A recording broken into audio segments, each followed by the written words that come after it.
सुप्रभात पिलाने देख तो श्रेणी चतुर्थ ओडिया विषय हूँ भारतर बुलबुल भाग 1 मु तुमको अभ्यास प्रश्नोत्तर 1 नंबर आलोचना करी और एबे भाग 2 रे तुमको 2 नंबर आलोचना करी भाग 1 नंबर भाग 3 रे तुम 3 नंबर प्रश्नोत्तर आलोचना करी देख पिलाने सरल भाषा रे बुझाई लेख सरल भाषा रे बुझाई लेख अच्छी कौन तुलसी 2 पत्रु बासे मु तुमको आज तुलसी 2 पत्रु बासे विषय प्रश्नोत्तर आलोचना करिबु हैला।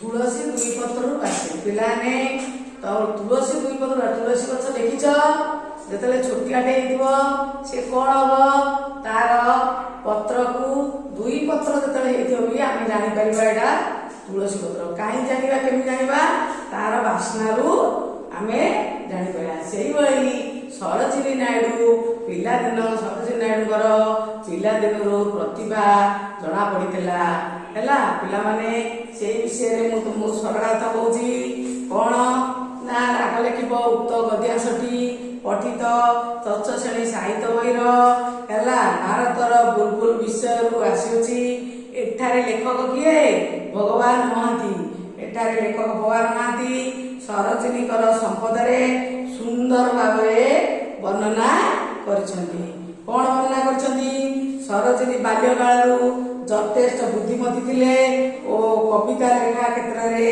निजर दक्षता प्रदर्शन करथिले हैला आज छोट बयस से जो कविता मान लिखिथिले सेथिरे से जणे बड़ कवि हेबे ओ ता अनुमान करा जाउतला से जो छोट बड़ जो कविता लिखुथिले ता हमें जानि पारथलु ये भविष्य रे ताको बापा भी मध्य जानिथिले जे ए दिने नै दिने जणे बड़ कवि एवं ओ कवि भावे ना करिबो एवं से जणे बड़ मनीष एवं से कौन करथिले बोली अनुमान कराइला 12 वर्ष बयस रे से मैट्रिक परीक्षा रे प्रथम श्रेणी रे प्रथम स्थान अधिकार करी हला अधिकार करथिले एइतरु से जे भविष्य रे जणे बड़ मनीष हेबे ता जणा पड़ितला तुलसी 2 पत्र होइतिबा अवस्था रे सेही पत्रर वासनारू ता तुलसी गछ बोली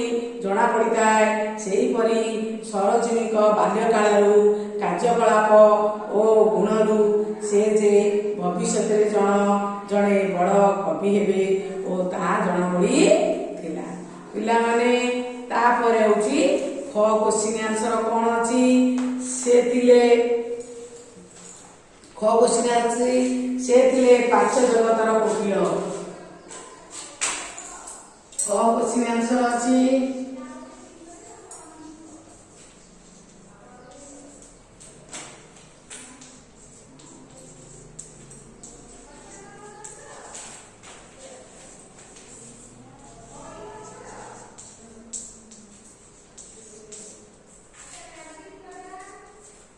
से थिले पांच जगतर कोकिल पिला माने से कौन थिले पांच जगतर कोकिल कोकिल माने कौन कोकिल माने कोइली पांच जगत पुराना कालरू पूर्व रे से थिले कौन पांच जगतर कोकिल पांच जगतर कोइली से विषय रे हम आलोचना करबा से सरलार्थ को लिखिबा सेही बेला जेमति लिखिलो उक्त गद्यांशटी पठित तत्व श्रेणी साहित्य बहिर भारतर बुलबुल विषय रु आसीछि एटारे लेखक भगवान महांती सरोजिनी नायडूकर पांच जगतर सरोजिनी नायडू को पांच जगतर कोकिल बोली हुआ जिबार कारण संपूर्ण करे एटी वर्णना करिसंती कोन वर्णना करसंती पिला माने कोकिलर मनमुग्धकर सुमधुर स्वर प्रत्यंग ଆକର୍ଷିତ କରିଥାଏ।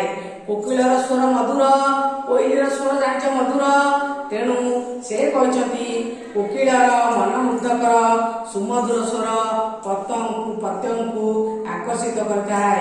ସରୋଜିନୀ ପାଠ ପଢୁଥିବା ବେଳେ ବହୁତ କବିତା ଲେଖି ବେଶ ନାଁ କରିଥିଲେ। ଯେତେବେଳେ ସେ ପାଠ ପଢୁଥିଲେ ତମେ ଜାଣିଛ ସେ ତାଙ୍କ ବାପା କେତେ ଖଣ୍ଡ ଅଙ୍କ କଷିବାକୁ ଦେଇ ସେ କଣ କରିଥିଲେ ନା କବାଟ ଖେଳି ଦେଇଥିଲେ, କିନ୍ତୁ ସେ ଅଙ୍କ କଷିବା ବଦଳରେ କଣ କରିଥିଲେ ନା କବିତା ମାନ ଲେଖିଥିଲେ। ତେଣୁକରି ସେ ପିଲାଦିନରୁ ତାଙ୍କର ଦକ୍ଷତା ଜଣା ପଡ଼ିଥିଲା। ସେ ଇଂରାଜୀ ଭାଷାରେ ସୁନ୍ଦର କବିତା ମାନ ଲେଖୁଥିଲେ। ସେ କବିତାକୁ ଇଂରେଜ ମାନେ ପଢି ବେଶ ବିମୋହିତ ହେଉଥିଲେ ଏବଂ ତାଙ୍କ କବିତାକୁ ମଧ୍ୟ ବହୁତ ପ୍ରଶଂସା କରୁଥିଲେ। ଏବଂ ସରୋଜିନୀଙ୍କର ଏହି କବିତା ଗୁଡ଼ିକ କୋକିଳର କୁହୁତାନ ଭଳି ମଧୁର ଥିଲା। ଏବଂ ସେ ତ ପ୍ରାଚ୍ୟ ଜଗତର ଝିଅ ଥିଲେ, ସେ ଥିଲେ ସରୋଜିନୀ ନାଇଡୁ ଥିଲେ ପ୍ରାଚ୍ୟ ଜଗତର ଝିଅ। ତେଣୁ ଇଂରେଜ ମାନେ ତାଙ୍କୁ କଣ କହୁଥିଲେ, ଇଂରେଜ ମାନେ ତାଙ୍କୁ ପ୍ରାଚ୍ୟ ଜଗତର କୋକିଳ ବୋଲି କହୁଥିଲେ। କୋକିଳ ମାନେ ଥିଲେ କୋଇଲି ହେଲା, କୋଇଲିର ଯେମିତି ସ୍ୱର ମଧୁର ଏବଂ ସରୋଜିନୀ ନାଇଡୁ ମଧ୍ୟ ସେଇଭଳି ସୁନ୍ଦର କବିତା ଲେଖି ତାକୁ ମଧ୍ୟ ସୁନ୍ଦର ସ୍ୱରରେ ଗାନ କରୁଥିଲେ। ତାପରେ ଦେଖ ପିଲାମାନେ ଗ ପଛିମି ଅଛି, ସେ ଥିଲେ ପ୍ରକୃତରେ ହୀରାଟିଏ।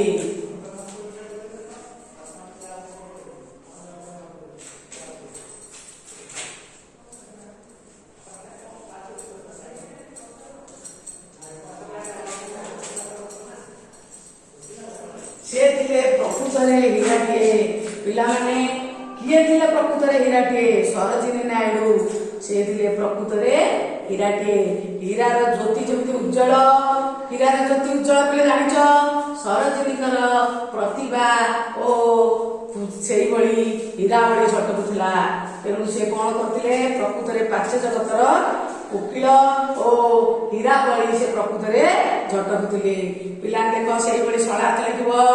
ଉକ୍ତ ଗଦ୍ୟାଂଶଟି ଭୋଆର ମହାନ୍ତିଙ୍କ ଲିଖିତ ଭାରତର ବୁଲବୁଲ ବିଷୟରୁ ଆସିଅଛି। ଏଠାରେ ଲେଖକ ସରୋଜିନୀ ନାଇଡୁଙ୍କୁ ହୀରା ସହିତ ତୁଳନା କରିଛନ୍ତି। ସରୋଜିନୀ ନିଜର ବଳିଷ୍ଠ ବ୍ୟକ୍ତିତ୍ୱ ଦ୍ୱାରା ସର୍ବଜନପ୍ରିୟ ହୋଇପାରିଥିଲେ ଏବଂ ତାଙ୍କର କବିତ୍ୱରେ ସମଗ୍ର ପୃଥିବୀ ମୁଗ୍ଧ ହୋଇଥିଲା। ଭଲ ଭାଷଣ ଦେବା ସହ ସେ ରାଜନୀତି କ୍ଷେତ୍ରରେ ମଧ୍ୟ ତାଙ୍କର ଦକ୍ଷତା ଦେଖାଇଥିଲେ। ଏବଂ ଗାନ୍ଧୀଜୀଙ୍କୁ ଯେତେବେଳେ ଇଂରେଜ ମାନେ ଗିରଫ କଲେ ଏବଂ ଗିରଫ ହେବା ପରେ ସେ ଗାନ୍ଧୀ ସତ୍ୟାଗ୍ରହ ଆନ୍ଦୋଳନ ଚାଲୁଥିବା ସମୟରେ ଗାନ୍ଧୀଜୀଙ୍କୁ ଇଂରେଜ ମାନେ ଗିରଫ କଲେ। ସେ ସେତେବେଳେ ସେଇ ସତ୍ୟାଗ୍ରହ ଆନ୍ଦୋଳନଟିକୁ ଚାଲୁ କଲେ ଏବଂ ସେ ଦେଶ ପାଇଁ ଏଇ ଆନ୍ଦୋଳନ ଚାଲୁ କରିବାରୁ ସେ ଦେଶ ପାଇଁ ବହୁବାର କାରାବରଣ କରିଥିଲେ। ଏବଂ ସେ ଉତ୍ତରପ୍ରଦେଶରେ ଯେତେବେଳେ ସେ ଆମ ଦେଶ ସ୍ୱାଧୀନ ହୋଇଥିଲା, ସେ ଉତ୍ତରପ୍ରଦେଶରେ ରାଜ୍ୟପାଳ ଥିଲେ ଏବଂ ତାଙ୍କ ଯେପରି ଏବଂ କଣ ରାଜ୍ୟପାଳ ହୋଇ ସେ ତାଙ୍କର କାର୍ଯ୍ୟ ସୁଚାରୁ ରୂପେ ସମ୍ପାଦନ କରୁଥିଲେ। ହୀରା ଯେଉଁଠି ଥିଲେ ମଧ୍ୟ ତାର ଅମଳିନ ଜ୍ୟୋତି ପ୍ରଦାନ କରେ। ହୀରା ଯେଉଁଠି ଥାଉ ତାର ଅମଳିନ ଜ୍ୟୋତି ପ୍ରଦାନ କରେ। ସେହିପରି ହଉଛି ସରୋଜିନୀ ନାଇଡୁଙ୍କର ପ୍ରତିଭା ହୀରା ପରି ଝଟକୁଥିଲା। ସେ ପ୍ରକୃତରେ ଥିଲେ, ତେଣୁ ଇଂରେଜ ମାନେ ତାଙ୍କୁ ପ୍ରକୃତରେ କହୁଥିଲେ ସେ ପ୍ରକୃତରେ ଥିଲେ ହୀରାଟିଏ। ହୀରାର ଜ୍ୟୋତି ଯେମିତି ଅମଳିନ, ସେହିଭଳି ସରୋଜିନୀ ନାଇଡୁଙ୍କ ପ୍ରତିଭା ଅମଳିନ ପ୍ରତିଭା ଥିଲା। ତେଣୁ ତେଲକ ପିଲାମାନେ ତମକୁ ଭାଗ 1ରେ 1 ନମ୍ବର ଓ 2 ନମ୍ବର ପ୍ରଶ୍ନୋତ୍ତର ଆଲୋଚନା କରିଦେଇଥିଲି। ଏବେ ଭାଗ 2ରେ ତମକୁ 3 ନମ୍ବର ସରଳାର୍ଥଟା ଆଲୋଚନା କଲି। ଭାଗ 4ରେ 4 ନମ୍ବରରୁ ଆଲୋଚନା କରିବି। ଏବେ ଯୋଉ ପ୍ରଶ୍ନୋତ୍ତର ତମକୁ ଲେଖିଲି ସରଳାର୍ଥ 3ଟି, ସେ ସରଳାର୍ଥ 3ଟି ଘରେ ଲେଖିବ ଓ ଅଭ୍ୟାସ କରିବ, ମନ ଦେଇ ପାଠ ପଢିବ। ଧନ୍ୟବାଦ।